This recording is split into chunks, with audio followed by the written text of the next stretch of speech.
Harriet Tubman became known as the Moses of her people due to her contributions in facilitating the Underground Railroad. What is often not taught regarding Harriet is that she was given a Hebrew name at birth. Additionally, many of her relatives carried names of Hebrew origin. Harriet's birth name was Araminta, which is a given name in Hebrew meaning lofty, noble, or elevated in character and spirit. Here we have provided a short list of a few of her relatives, along with the meaning of their names in Hebrew. Harriet's sister, Lina, Hebrew name meaning dwelling or lodging. Harriet's sister, Maria, Hebrew name meaning Yahuwah has said, or Yahuwah is my teacher. Harriet's brother, Ben, Hebrew name meaning son, with the full rendering Benjamin, meaning son of my right hand. Harriet's sister, Rachel, Hebrew name meaning or little lamb. Harriet's brother, Moses, name meaning to deliver or to draw out. Harriet's niece, Keziah, Hebrew name generally understood as meaning sweet-scented spice. Is this simply a coincidence, or is it possible that the descendants of the slaves who were shipped from the western shores of Africa were aware of their Hebrew heritage?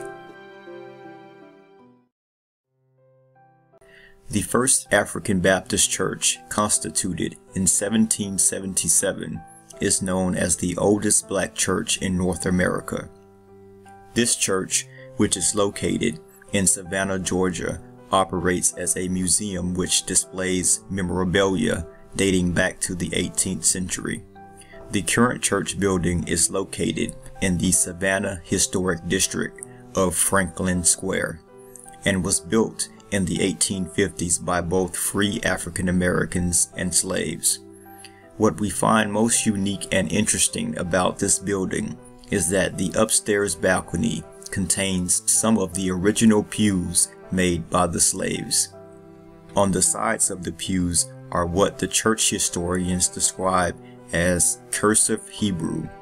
By most accounts, these carvings are referred to as tribal writings and symbols of the slaves who made the furniture. All of this information, when viewed collectively alongside the records found within the African Names database, is profound to say the least. Through the collaborative efforts of researchers at Emory University in Atlanta, Georgia, the W.E.B. Du Bois Institute of Harvard University, and other research institutions around the world, the Transatlantic Slave Trade Database has already provided empirical evidence that thousands of the men, women, and children who were transported from the shores of Africa had names of Hebrew origin. Though the slave owners deliberately stripped away much of their language and customs, we can still see evidence that our forefathers, who were led away into captivity, maintained some recollection of their heritage and identity. Not only did the Israelites who arrived in the Americas by way of slave ships have Hebrew names, but they often gave their children Hebrew names.